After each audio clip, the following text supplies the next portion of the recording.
Hey, thank you, Nancy. Everyone, we will be recording this session, so hopefully everyone's okay with that. Good afternoon, everybody. My name is Varsha Maheshwari. I am a business development executive at IBM, and in my volunteering capacity, I also serve as the industry chair for the IT Management and Modernization Community of Interest. For those who may not be familiar with ITMM COI, we cover pretty much everything related to IT management and modernization, which could be strategy, policy, governance, CPIC stuff, FITARA, program and project management, operations. So basically, if it touches IT management, we try to be in it. If you're interested in getting involved in this particular COI or learning more, please feel free to reach out to me or to Nancy Delanoche. She's on this call today. We'd love to chat with you. Now on to today's panel. I'm excited to introduce our moderator, Brian Whittaker, who is a principal director at Accenture Federal Services. Brian has a wealth of experience in both the public and private sectors. I've known Brian from his GSA days. Welcome back, Brian, in this panel capacity. And you've also been at FDIC in your past, where you focused on improving digital services and customer experiences. Beyond Brian's impressive career, Brian is also the founder of Humans of Public Service, which is an organization that shares the diverse and inspiring stories of public servants across America. He's been also a fantastic partner for Act High Act for several years, and I cannot wait to hear where he takes us with today's discussion. So folks, before I hand it over to Brian, please feel free to use the chat feature for any questions you may have about today's session. So what we'll do today is we'll go through the panel discussion and then try and answer questions at the end. Over to you, Brian. Thank you so much for that kind introduction, but I'm really happy to say I don't have too much to say today. I think I'm really excited to hear from our experts on our panel today. So I know we didn't necessarily prep them for introductions, but I'm sure they can tell their story better than I can. So how about we just start with your name, your title, where you work, and why you're passionate about this COI. So Jessica, I saw you pop on. Would you like to kick us off with introductions? Sure. My name's Jessica Davis. My maiden name's Tavasti, so I've been around ACT-IAC for over a decade, so you may know me from my previous name, but Jessica Davis now, and I work at Microsoft. Been there for nearly 16 years, doing a variety of different things. Currently, I am the Chief of Staff for our civilian-based business, and then the Director of Government Programs as well. And so what I am excited about this COI, which I've been involved in several COIs across ACT-IAC over the years, but I think this is just really an important discussion that we all need to be having. You know, this is an unprecedented time and there is a lot of change. And, you know, we need to, I think everybody on this panel works in industry. So we need to come together as industry to support our government partners and, help them to be able to meet the goals of this administration and with DOGE, and really just supporting them and doing and how to do that is by driving efficiency and effectiveness. Thank you, Jessica. Aubrey, you're next in the queue. Thank you so much, Brian. I really appreciate ACT-IAC on having me on here today. I'm the Vice President of Public Sector for Celonis. What was really compelling to me is, we're in a systematic change in government right now. Having spent over 20 plus years in the fraud, waste, and abuse space, really addressing the key issues on modernization activities, this committee and council, I think, is really at the precipice of being able to build a coalition of both software companies and service organizations to help drive real effective change to government. And I think this community is probably at the tip of the spear of making that possible. So I want to thank all of you that joined today, and I'll turn it back over to you, Brian, for further introductions for the rest of the team. Awesome. Thank you, Aubrey. Adam, how about you? Sure. Hi, everybody. I'm Adam Hughes. I'm a president and founder of Navigators. I've done federal policy work for 25 years in my career, and almost all of those years have been spent involved with ACT-IACT. I think right now, information sharing and talking to people is probably more important than it's ever been in the government contracting community, mostly because a lot of times the guardrails and standard operating procedures that have been used for decades are not being followed. So, and they're not doing a great job of publicizing that. So events like this and organizations like this and your group is really important to be able to share information about what's happening across the government. And it's really a way to educate yourself about the different kind of techniques and policies that agencies are trying to do to move at the pace that they're trying to go. So it's probably, to Aubrey's point, I don't think it's ever been more important for organizations like ACT-IACT to exist and for people to be able to share information about what they're hearing and how it's impacting their work and how they're supporting the government. Thank you, Adam. Last but not least, Jared. Yeah. Hi, everyone. My name is Jared Dunlap. I'm a senior manager here at Accenture Federal Services, where I lead a lot of our process transformation work. I'm a process efficiency nerd by background, right? So I've spent a lot of time in this space, understanding the various techniques to improve efficiency and effectiveness. But I think one of the things that excites me about this discussion today is there's a lot of new and exciting technologies that are out there that agencies can really tap into to look at efficiency. We're being pressed as leaders across industry as well as the federal government to look at this and to make, changes to our business, to our processes, to our systems that are going to drive increased efficiency. And long are gone are the days of using outdated methods and tools to get there. So excited to talk about some of the new and exciting stuff that's out there as well. But thanks, Brian. Awesome. I hope this audience is as excited as I am to hear from this expert panel that we have here. And Jared, I think you were just the last one off mute. So how about we start with you? Many agencies must improve efficiency to meet the mission with decreasing budgets and resources. How should agencies think about achieving both increased efficiency and effectiveness? And then one follow-on. How can we achieve true efficiency rather than just cost avoidance? Yeah, that's a good question, Brian. So, it's important to take an approach towards efficiency that doesn't really compromise your quality or impact the work that's being performed, right? So when we think about efficiency but not impacting effectiveness, a couple of things that come to mind is one, streamlining your business processes, identifying those processes and eliminating inefficient process steps, handoffs, or redundant workflows that might be impacting and driving up your processing times and putting waste into your process. There's a lot of ways that you can do this, your traditional old school ways of Lean Six Sigma, as well as some exciting new technologies that are out there like process mining. The second thing, right, when we think about what's an approach we can take towards efficiency without compromising our effectiveness, a second is, how do we bring technology into the equation, right? So where can we integrate technologies to improve efficiency? Doing that enables us, it gives us the resources and access the data to perform those tasks quicker, ultimately to help improve the effectiveness. And then the other kind of key piece that I would say to take a look at is what I'll call employee training and empowerment. I think everybody on this phone, whether a panelist or an attendee today, has been victims of changes to processes or systems that have been implemented, and we didn't receive that proper training, but we were expected to continue doing our jobs. So, when those as processes are changed or when new technologies are introduced, we must upskill the workforce, and must communicate how these changes are impacting to that broader organizational goal so that we don't lose sight of the effectiveness that we had in our organization. And so the other kind of thought that really comes to my mind in terms of achieving true efficiency and just not really focusing on the cost avoidance piece is we have to establish clear and concise KPIs.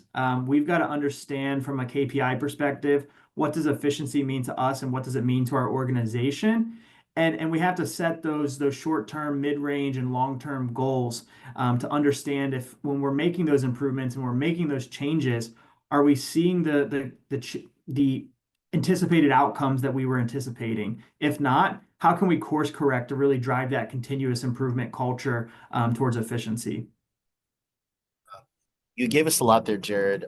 Just to name a few, right? Considering Lean Six Sigma and process mining, how can we really refine our processes. And I love how you started with that. It's definitely foundational before we introduce any sort of technology. But in addition to that, you can't leave out the human component, right? You've got to make sure that employees are trained and that they're empowered to be included in the change process and to source these opportunities. I know Jared said a lot, but want to open it up to the crew here. What did we miss? Give us your hot take. Jessica, yes. Sure.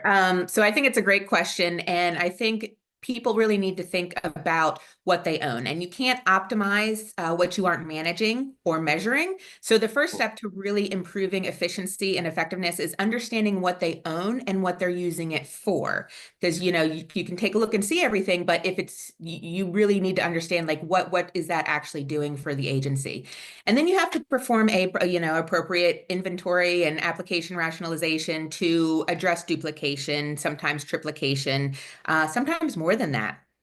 You know, we see a lot of that in the IT budgets. And I think a lot of times, you know, there's a new, you know, widget out and everybody's excited about it. And so you buy it without necessarily understanding what you currently already have. And it's just like if you live in a house for 20 years, all of a sudden you have 10 years worth of stuff that you have so much stuff that you haven't touched in 10 years.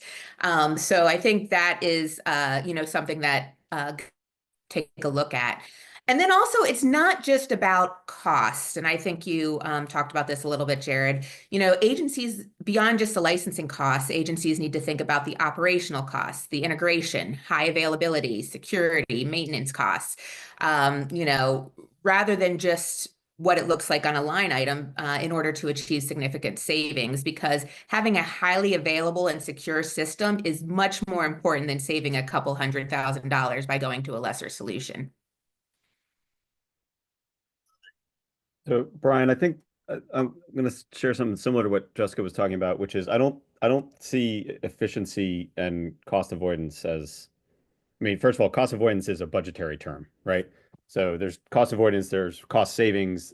That's really more of a technical describer of what's going on. But I think in reality, what's important to realize is that a lot of times, particularly in IT modernization, you have an upfront cost to transition to new technology that's going to cost more.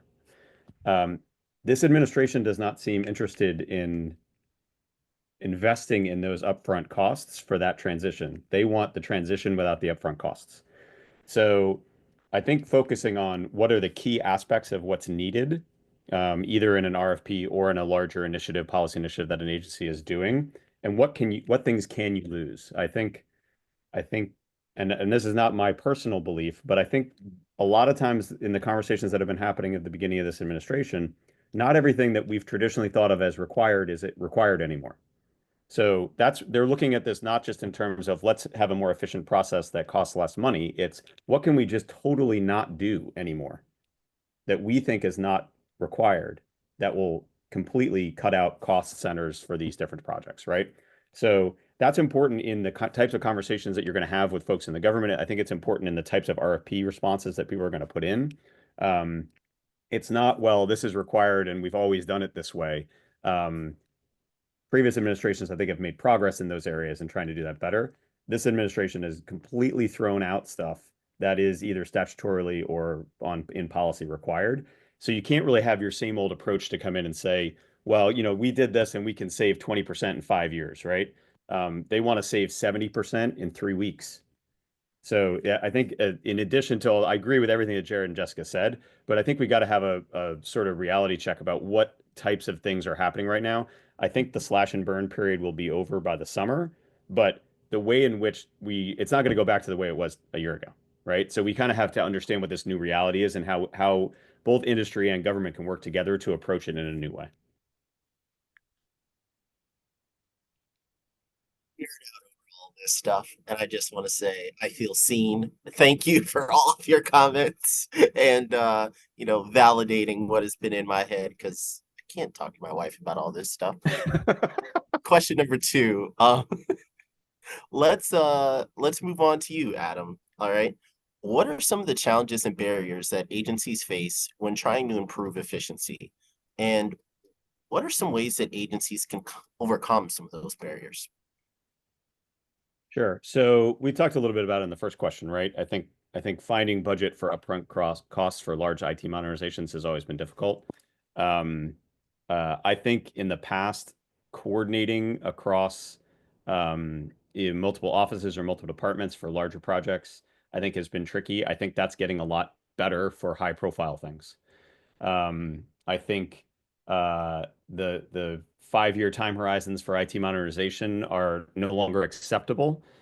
So that's both a challenge, but it's also an opportunity because I think the stuff that we all know, the way in which government works and procures items in the past, it's a long slog, and there's lots of kind of hurdles there that are in the way in that long slog. I think this administration is really trying to focus on the top priority things that are needed in order to achieve that outcome that is desired and the success that I think we all want government to have. So in some ways, some of the more traditional barriers and challenges that have been in place for a while, I think are becoming a little bit easier. There may be some collateral damage to that, the process by which those things are being made easier. I think probably the main thing right now is staff support is what I'm starting to hear is think about it like when we have a shutdown, right? Some contractors can continue working up until a point they need a government employee to review something or give approval or move to the next phase or that sort of thing. Some of these agencies that you all might be working in are likely to lose staff upwards of 50% or more across the entire agency, and some offices are being eliminated altogether. I don't know how you continue to work in a IT modernization project that is currently going on when you don't have government employees to give you feedback, to course correct, to say yes, let's move on, to do new task orders, like all that sort of stuff. I think that's sort of the chaos that we're seeing right now across HR, procurement, IT, FM, all the management areas. I think that's probably the largest problem. I do think that will start to get better, but when you have a much reduced federal workforce, I think it will slow down some of the coordination that's necessary between industry and government to try to implement some of these projects. You're on mute, Brian. Sorry about that. Some of what I heard, some of the biggest barriers that they're experiencing at the moment is staffing, right? Reduced staff. Hopefully that'll improve in the near term. Some of the other traditional barriers like 5-year time horizons are potentially going to be going away. And something that has historically been challenging is just coordinating across offices. But hopefully we might see some reduced barrier there with some consolidation and focus. Anything else that we might have missed?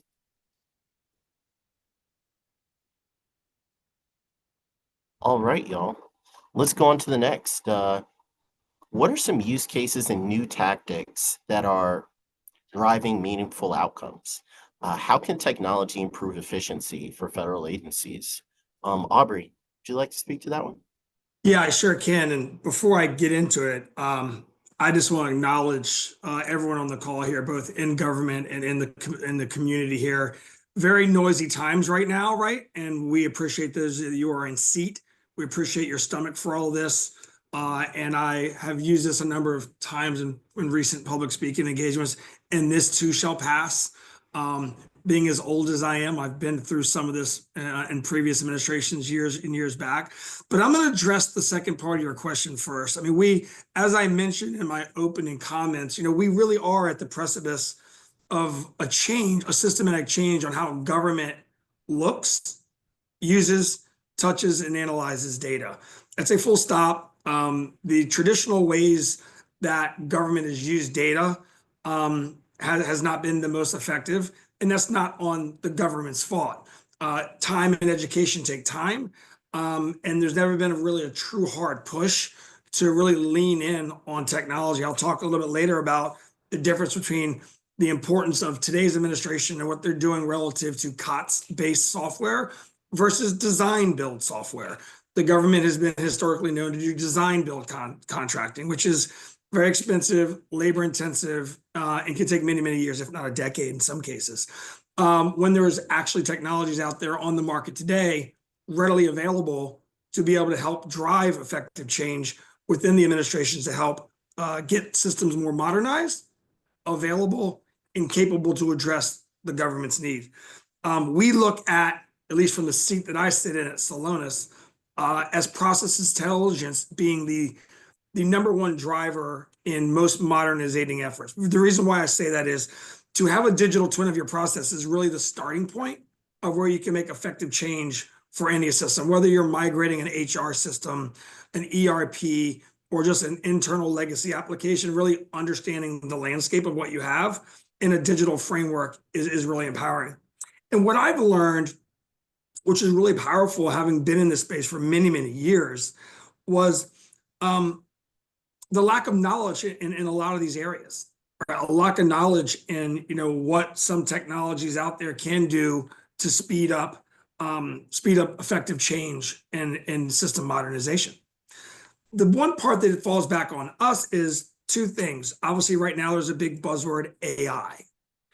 Many of you on the phone have been doing machine learning for many years. It's not really new.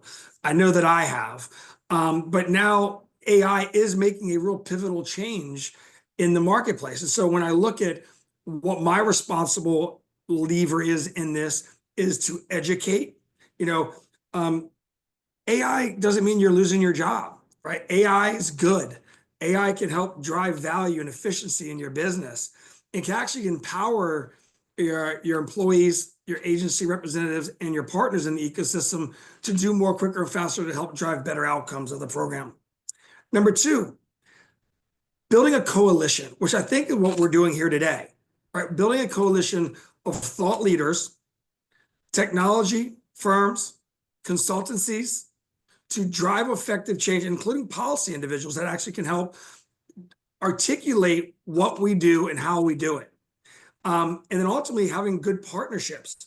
The partnerships for us are like, we've learned so much with Microsoft Copilot and being able to drive effective change when most firms think they can all do it. We all can't address the problem individually.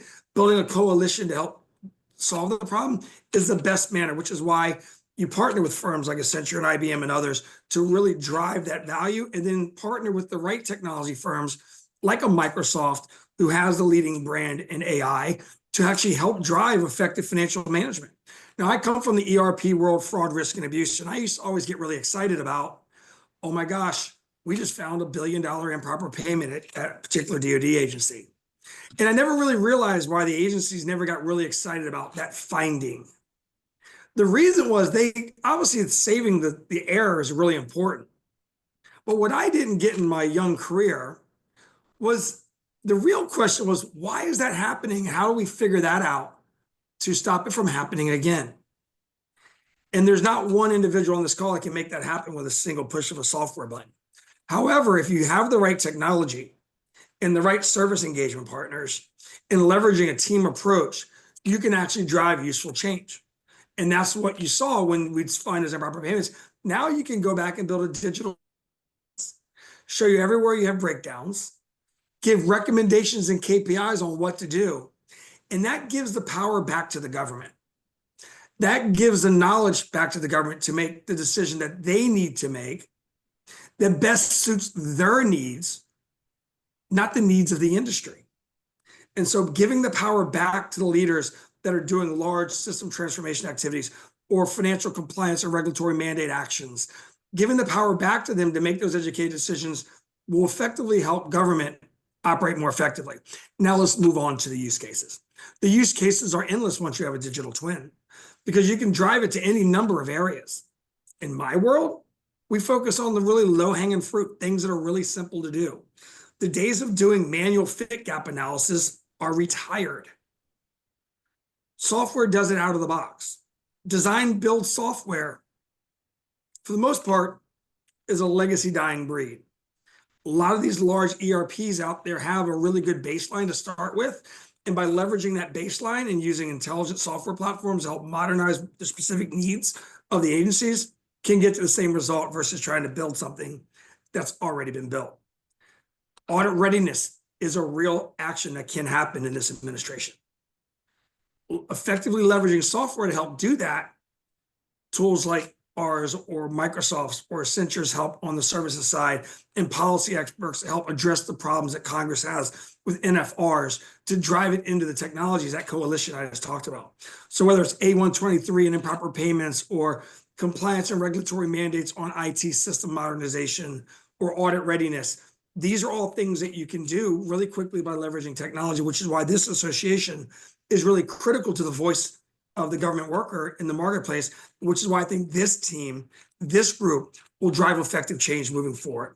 So Brian, that's my talk track on that. And I think it's really relevant to know that, we're in a really exciting time if we look at it through the right lens. And also, while Doge might have a little bit of a dirty word tone to it, it doesn't have to be, right? Doge can be for good. And it's up to us in this audience to drive that good out of it to lead to better government in the long run. Change is painful. We're in that painful period, but this too shall pass. Brian. Mute. Didn't want to steal you all shine, so I kept it shut. But thank you, Aubrey. I think you highlighted a lot of great use cases and some valid points around how this point in change can bring forth some opportunity to do things a little bit differently and specifically faster. Any other use cases that folks might want to highlight? And I also just want to take a moment to share, please drop any questions that you might have in the chat. I'll be sure to read those once we get through one or two more. Jessica? All right, thank you. And Aubrey, your check's in the mail. So I'm going to think about this a couple different ways with two terms which have just really just flooded the marketplace for the past 10 years. First is from a cloud scenario. And so when government first moved to the cloud, 15 years ago, it was a lot of lift till now. It was a lot of lift and shift with a move to IaaS. And while, it appears that the government is spending less by moving to IaaS, it's not really optimized. It was just, taken from, on-prem into the cloud. Because it was a little bit more challenging to take the time to either modernize that application. But at the end of the day, moving to PaaS will actually be a lot more effective with what, in delivering mission outcomes than just moving to IaaS. And that can really bring about true optimization efficiency. And then another use case that I did want to touch on, and Aubrey had talked about is, AI, and specifically generative AI, which has really changed the game the past couple of years. Something that I think about, as a really easy use case, to implement is for RFPs. This is a very strenuous process for both industry and government. But agencies can actually use generative AI to help write RFPs, to be able to pull content from one place to another, to make sure there's not contradictory information. And then it can also help in the review process as well by understanding, hey, before they even read the proposal, does this proposal meet all the mandatory requirements? And then they can actually score. There's so many great things where, and as Aubrey said, the use cases are really endless. And, for Copilot, for example, you said it, not me. We have actually determined that you get 8 hours back in productivity gains by using per month by using Copilot, just to take your notes, go through your emails, tells you what you missed last week, yesterday. What did your boss say? Can you put in a chart all the action items I have from last week and rank it and tell me which one I need to prioritize and when's it due? And just doing that in my morning routine. It saves a ton of time, makes me more productive, and will make agency employees be able to focus on what's important rather than reading through so many emails to figure out what they missed. Can I add a little higher level? I think of use cases more as government-wide, but a couple of the recent executive orders from the Trump administration are worth highlighting. These came out about a week and a half ago. One's trying to increase the use of data sharing between agencies, a perennial problem for those of you that work in projects or in areas that span internal government agencies, but have absolutely nothing to do with what people see externally. I'm not sure an executive order is going to get over the barriers that exist, like the Privacy Act and a bunch of other long laws that prohibit and sort of set agency culture for decades. But they're really trying to push harder to be like, there's no reason why we can't share data from one agency to another. I think there's tons of opportunity for success if that is really, really embraced by agencies, because a lot of the inefficiencies that we see, not just on technology platforms, but in implementing programs, comes from the fact that one agency has information that another agency could use to do their job better, but they can't share it. So that's one area. Two is shared services. So the FMQ SMO got a big shout out in one of the executive orders. When the Bush administration consolidated a lot of the FM platforms, they went from about 38 to 40 different financial management systems, and they went down to 4 shared service centers for the government. The Trump administration would like to go to 1. And honestly, there's no reason for the services that are being offered from those servers that you can't have 1. There's zero reason. And the reason they haven't gone is because 3 of those shared services centers will not be in business anymore.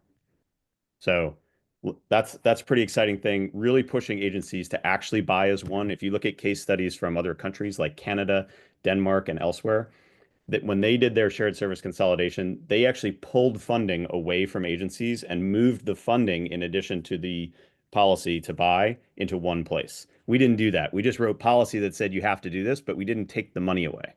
And I think that the Trump administration is starting to put plans together where they would like to actually, technically may or may not be legal according to Congress, but they would like to take the money as well, which will drive agency behavior to buy as one. So that's the second area. And the third area is ID management and ID verification. And we all know that tons more services are available in the federal government online. One of the main drivers of inefficiency and fraud, both for the way that the government operates, but also for constituents and citizens who are trying to get services, is the ability to say, I am who I am online. And there's been additional policy from the Trump administration to try to jumpstart what I would describe as a lackluster approach to online identity verification for the federal government. Those 3 things together, I think, can drive huge efficiencies across the services that the federal government provides. To sort of echo what Aubrey was saying earlier, I do think we need to take the advantage of the fact that the administration is really pushing those incredibly hard, because those 3 areas are areas that have really struggled for the last 10 to 15 years, maybe longer. Shared service has been around since the 90s, technically. We can do it and get it right, but we really have to lean into it at this point because of the types of policies that the Trump administration is pushing. Yeah, and building on a little bit of what you just said there, Adam, right? Like, this is where from my view, I start to see the technology come into play, right? When we talk about these consolidations of systems, we've come from a world where requirements always ruled, right? And what that's kind of meant in a lot of cases sometimes is we've developed these systems that can be Frankenstein, right? We have a lot of requirements, we have a lot of complexity, we have a lot of duplicated business processes. As these executive orders are coming out, right, that are pushing agencies to consolidate, or these executive orders are coming out that are looking to reduce cost savings, right? These requirements are documented in paper, right? The process documentation might not exist. And this is one of the areas where we really started to see some of these enabling technologies that Aubrey, Jessica, and everybody kind of hit on. But more specifically, right, like, worked for an agency where we actually developed a digital twin of one of their business processes. And, when we thought about a business process and how we do those analyses in the past, right, we would have all gotten together in a room. We'd probably have drawn it out on a wall and we'd said, this is how the process works. Let's go build our system to it.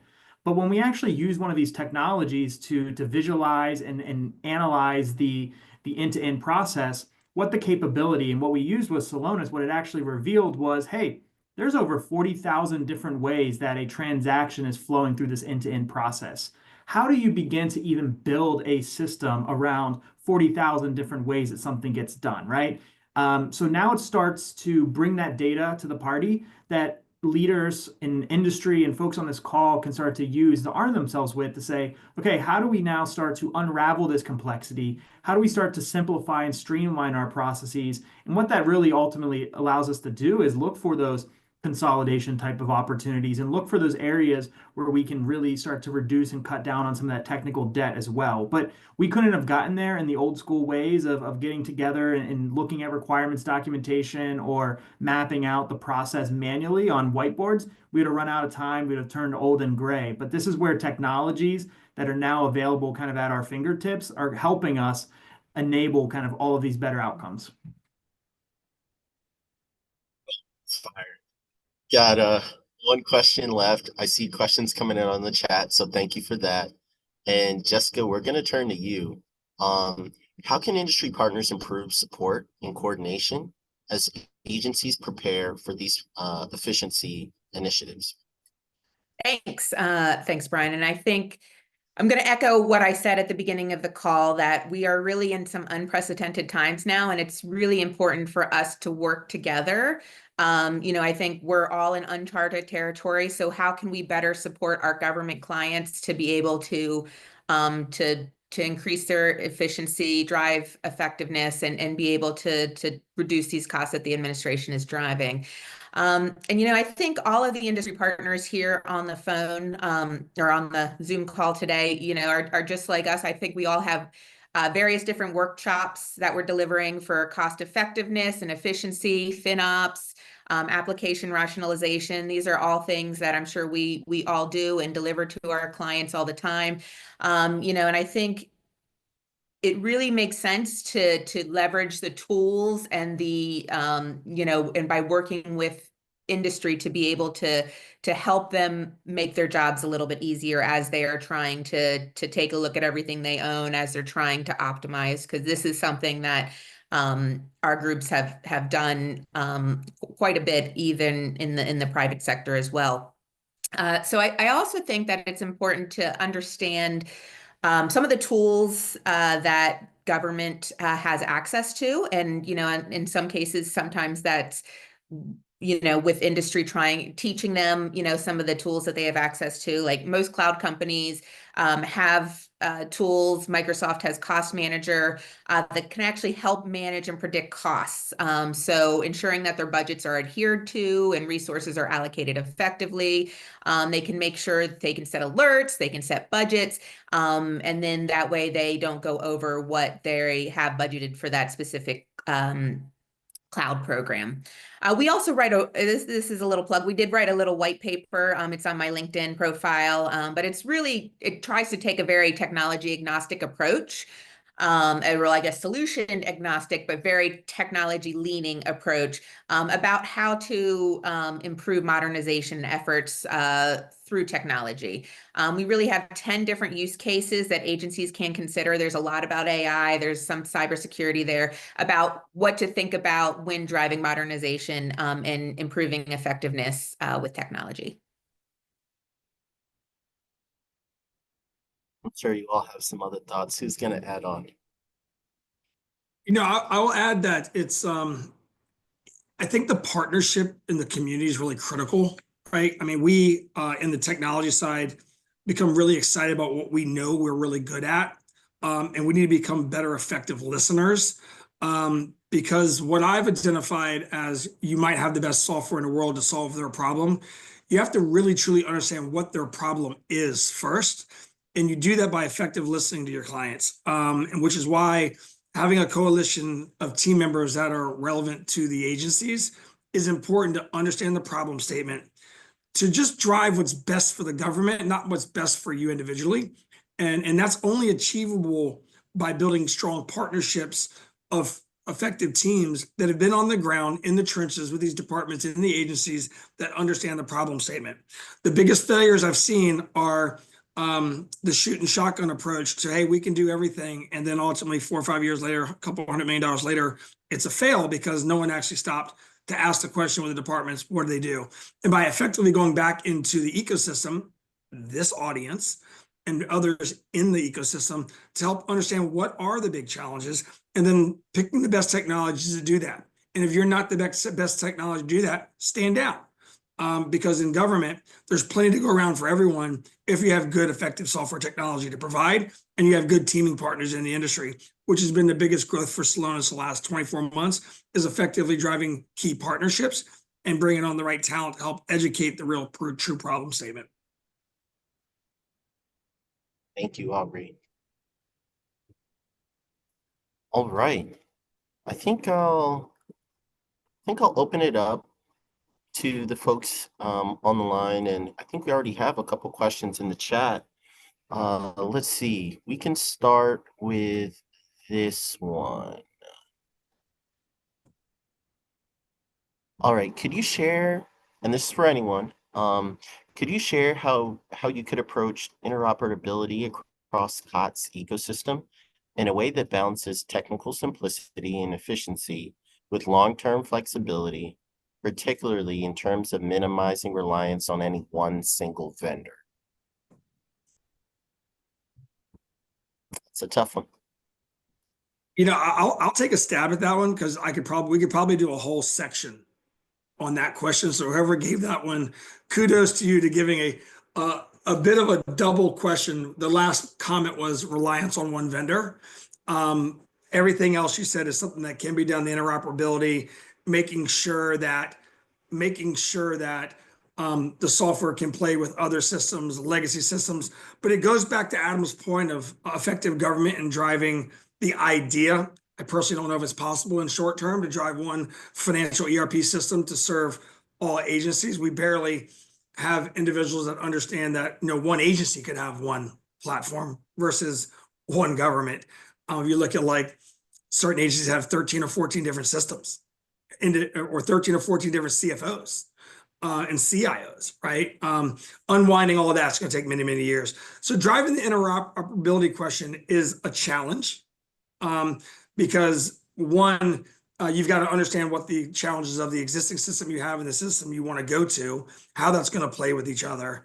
But I don't believe there's a world where we rely on one software vendor. We might in the larger models, whether if you're in the financial world, you're running SAP or Oracle, you're going to rely on the bigger vendors. But there are other ecosystem partners and players that you're going to have in there anyway. So I don't see a world where you're going to have reliance on one software vendor. Now, I will depart on that in one area.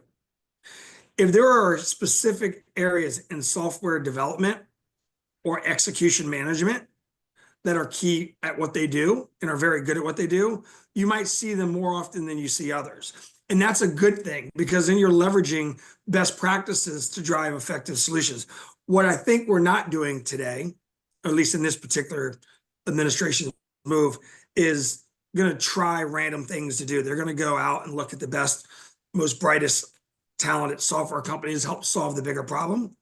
Now, the challenge that lays there is what they seem to think is the right solution might not actually be what the right solution is because they haven't lived and breathed in the ecosystem. So there's going to be dynamic change either way you go, from an interoperability perspective with multiple systems of record that are tying back into one.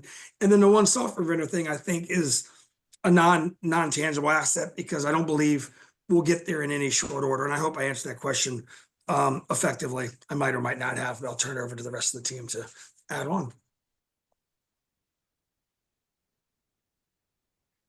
I don't know I don't know how to do that, so I'm not going to answer that question. Yeah, I couldn't have been that good. You're I can braver assure than I you. am. I mean, I might have sounded good. I don't know if I was accurate.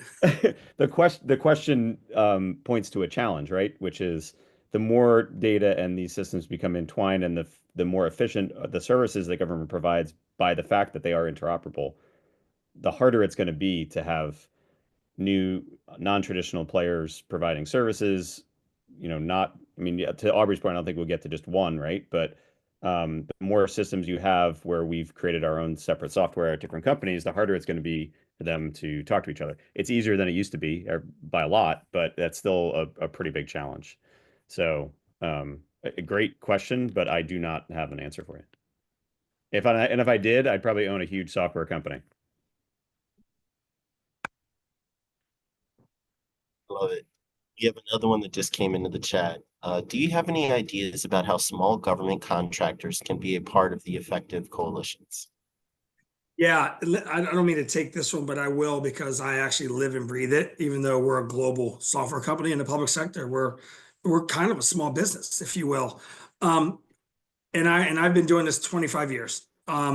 one of the best decisions that we made was to partner with groups like this, bringing on resource talent like Navigators and others to help you have the conversations with folks that you don't have relationships with that are in seat in administration. That's one. Number two, align yourself with senior level ex-government leaders who have actually sat in the seat, because the folks that are doing the work now are probably folks that they engaged with over years. So having a good blanket of understanding of the players within the government that you are targeting to work with, having access to those people will be really important. If you're looking to go a little bit higher upstream, you probably want to go with a larger lobbying company to help you. But it's an uphill battle, even for global companies like ours that are in public sector works.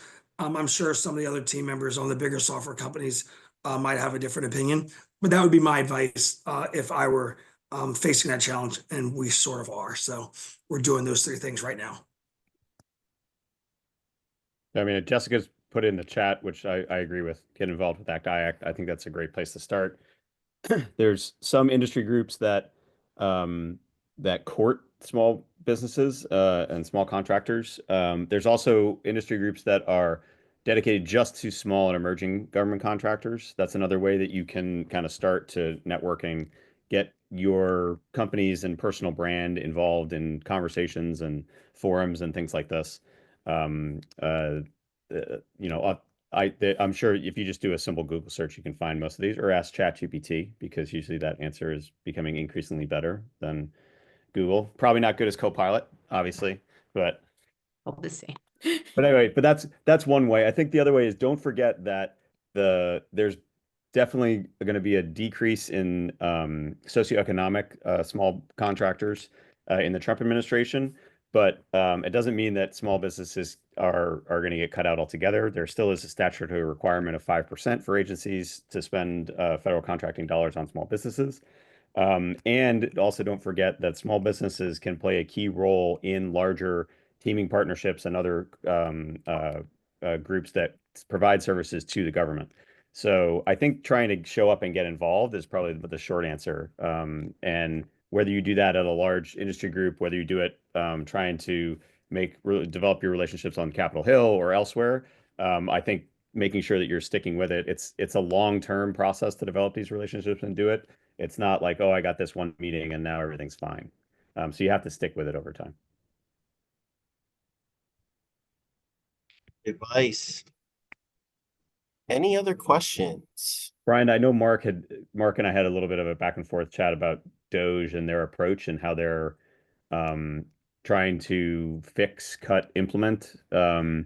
So I think my answer is most of what I know is anecdotal, so don't put too much credence in this. But if they're not, particularly at the beginning, they were not interested in any of your options.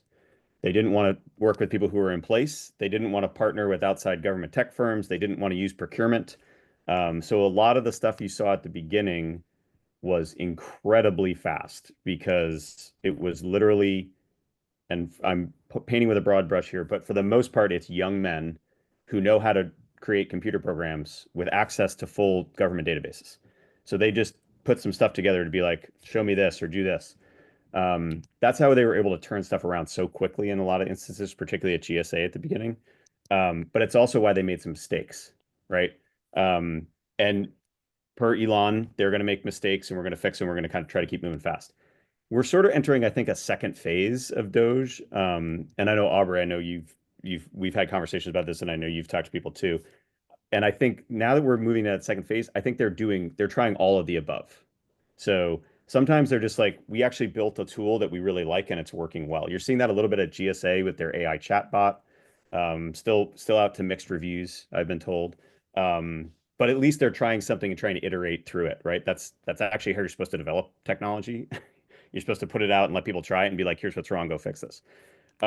Sometimes at some agencies, they are trying to partner with existing tech contractors who have either the right type of technology in place that already does the thing that they want, or they are sort of at this point stretched to capacity where I can't write a new thing to do this that I want, but you're already in there and you have access, so you go do it. And I think there's the kind of third part of that is they're starting to pivot from we got to get rid of all the waste, fraud, and abuse, and we want to really downsize federal agencies to we actually want to make government work better. And figuring out how they do that now at this point with reduced federal workforce, with sometimes a lot of contractors who were in place, not in place anymore. They're trying to really pull from all the tools in the toolbox, I think, to get to the goals and the outcomes that they're really looking for. So it's a little bit of a hybrid answer, which is at the beginning, none. But now I think they are starting to take a more traditional approach. One of the things I'm seeing too, to keep in mind, is that the types of when they are looking to contract, they're hoping to do it in very non-traditional ways. So you see this at DoD a lot. They're really leaning into OTAs. DoD has by far had the most OTAs in the past to begin with, but they essentially put a memo out that said they're only buying software through OTAs. It didn't actually say that, but it kind of did say that. So look for those. I think there's going to be an increased use of CBERs where it's a trusted source. They're rewriting the FAR as we speak at OFPP, at OMB, and I know the Office of Government-Wide Policy is involved in that at GSA too. So I think when that comes out, you're going to see a drastically streamlined Federal Acquisition Register that's going to change the way that the government buys things. So I hope that answers your question. I know that was a lot, but if you ask me again in 3 weeks, the answer might be different too. It's constantly evolving. Yeah, and I would add, having engaged with some of the folks on that Doge team, Adam's correct. They were moving very quickly. I think they're in phase 2 of 3 phases. I believe the slash and burn phase is almost over, if not over now, in terms of mass firing of people. I think the second phase is restructuring government and how it actually operates, really, consolidating business units that make sense. There was an analogy, reducing down the census. Why wouldn't we just put that under the Postal Service? Paper sounds like a good idea, right? They do touch every household. So they're really figuring out where to restructure and place government in a more effective and efficient manner. And then the third phase is more intrusive, where the vision is to place engineers in the departments to help drive efficient government change. There are vendors that are preferred vendors just by way of just new government coming in. There's definitely vendors that are on the preferred list to do certain things for them, but that does not mean it precludes anyone from on this call and working with the government to help solve these problems. What I have really seen is a real pivot on, fully professional services companies really aligning themselves with AI and machine learning software companies is helpful. Making sure that you have depth, knowledge, expertise in the key areas of efficient government operations, and aligning yourself with those kinds of companies will help you as a technology company providing services to government be more efficient moving forward. But I think everyone's going to be fine here in the long run. It's just making sure we're correctly aligned with the mission of the government. So it looks like a few of our attendees are having to hop for their next meeting, but they didn't leave without leaving some kudos to this excellent panel and for you all sharing your expertise. I think in the spirit of building community, I just want to say thank you for everybody that's joined. Thank you for everybody that's engaged. Thank you to our great panelists for your expertise and sharing your insight and your knowledge. How about we sign off with dropping our LinkedIns in the chat so people can either follow up or just be connected with each other, as this is a very dynamic and changing environment that we're in. I think I could get us started with mine so folks have a chance to connect.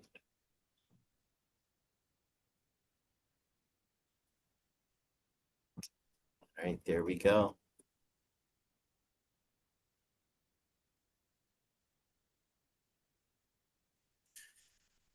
All right, y'all. Any last minute burning questions?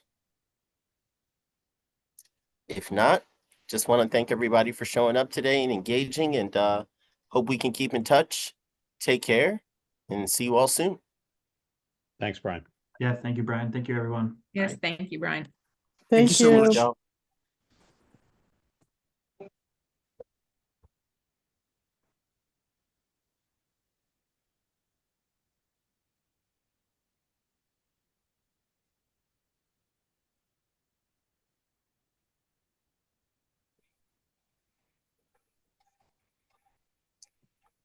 Bye-bye. I'm Take disconnecting now. care. Thank you so much.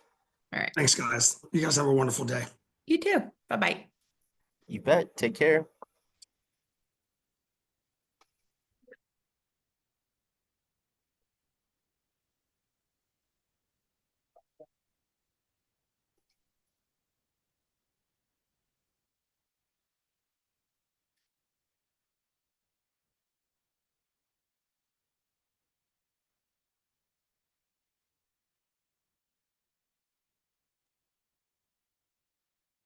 Hey, Brian, sorry, I got distracted with a phone call. I wasn't present for the closing. Are we good? Yeah, we're all good. No problem. I'm Okay. just making sure I snag these last few LinkedIn invites, connect with a few folks, and Perfect. Perfect. And then call it a day. we can, yeah, close the